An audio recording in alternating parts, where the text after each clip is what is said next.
Hello and welcome to my studio, and especially to part 2 in this 5-part Impressionist painting series.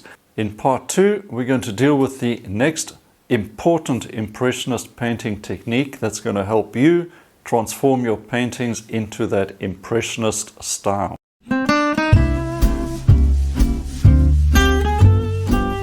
Now in part 2 we are covering the important topic of brushwork. Now I have previous videos on the types of brushes I recommend for painting in this particular style, and you can find a link to one of those videos at the end of this video. And a quick reminder that I have a comprehensive How to Paint Like an Impressionist painting course. You can find a link to that below this video or in the description. Now let's look at Impressionist brushwork in more detail. Let's look at what we mean by loose brushwork in the context of Impressionist painting. By this we mean loose brushwork is the use of expressive and gestural brushstrokes to suggest the form and texture of a subject rather than showing it in a highly detailed or realistic way. The goal of loose brushwork is to capture the feeling of the scene rather than the precise representation of it. And Impressionist painters often used large brushes and applied paint in a direct, spontaneous manner, and they would do color mixing often on the canvas itself instead of blending the paint away.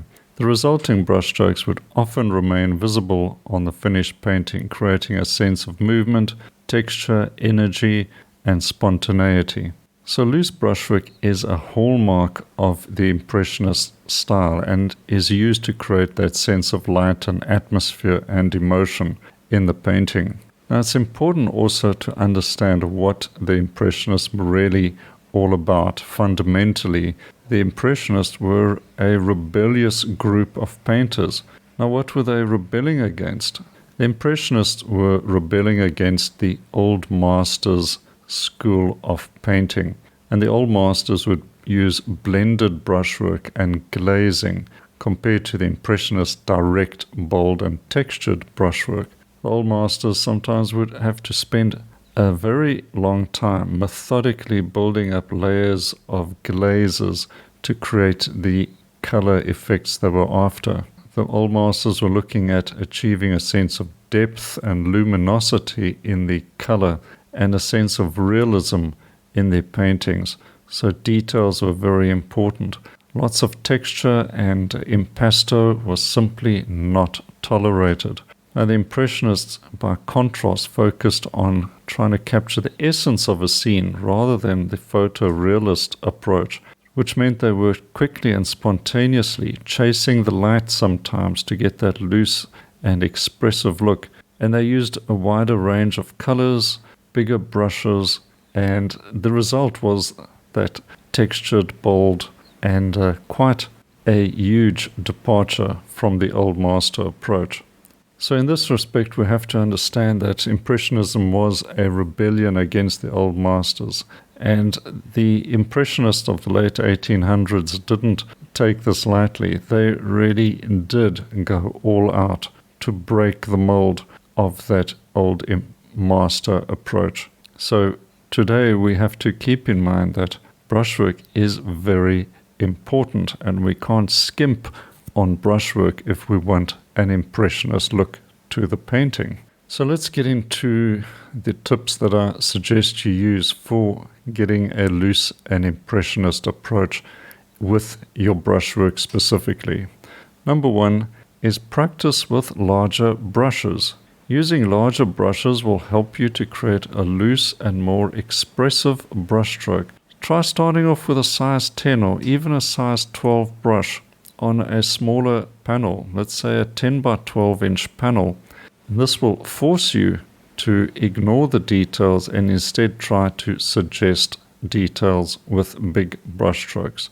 Number 2 is hold your brush differently.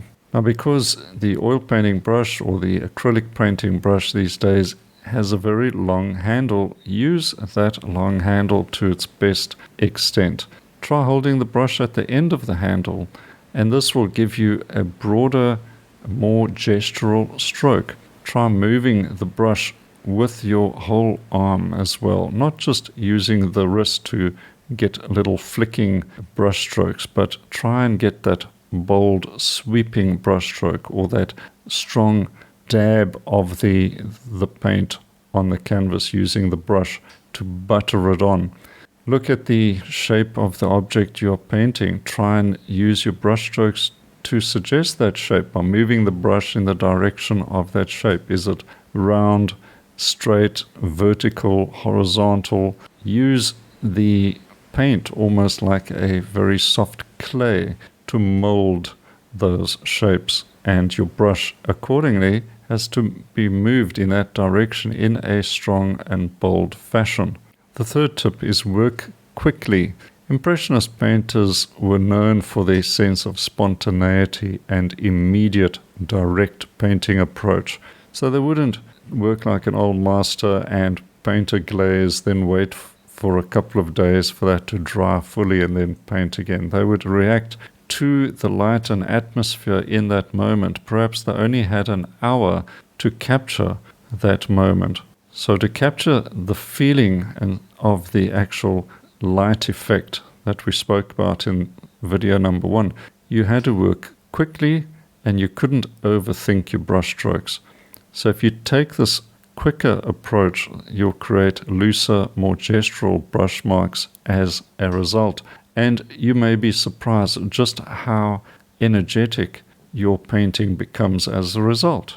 Tip number 4 is also using a limited color palette. Now I know we covered this in the first video, so I won't go into this in detail as far as harmonies are concerned, but by having a limited number of colors on your palette, you're going to be using your brush more than just a tool for putting on paint to the canvas. You're going to also use it to mix paint, whether it's on your palette or even on the canvas itself, by dragging paint into other wet paint as well. So your brush is going to help you create more cohesive looking scene by using a fewer amount of colors. There is less chance that you're going to create a complete mess of muddy color. It actually becomes easier to move and mix colors around using your brush alone. Now the final tip is an important one, and that is to practice creating smaller painting studies. So paint on a small surface, or if you've got a large painting surface, try to divide it up into perhaps 4 smaller painting areas. You could simply just draw some pencil outlines on one large panel and create smaller studies within those outlines you've drawn. But by doing small studies, you're going to be forced to work with the bigger brush strokes and the limited amount of time within a smaller space, and this is going to prevent you from getting bogged down in details and fussy over blended paintings. You're just going to be putting down big shapes and helping them suggest the subject instead of trying to break it down into 1,000 tiny brush strokes. The smaller surface will also help you complete the painting in one session, and this is a very important idea.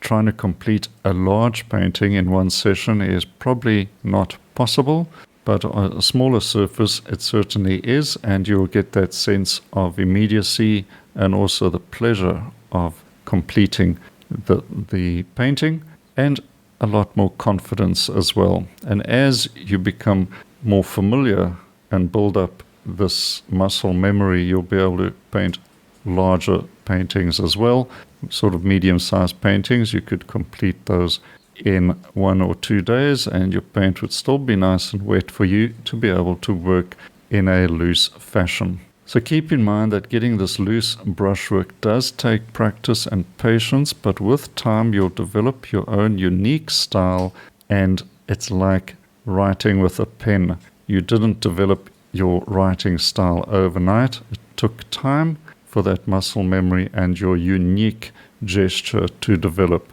So trust the process, keep practicing, make your mistakes, and keep moving forward, and you'll notice an amazing transformation in your brushwork. Well, I hope you found this video interesting and useful with tips that you can apply to your painting.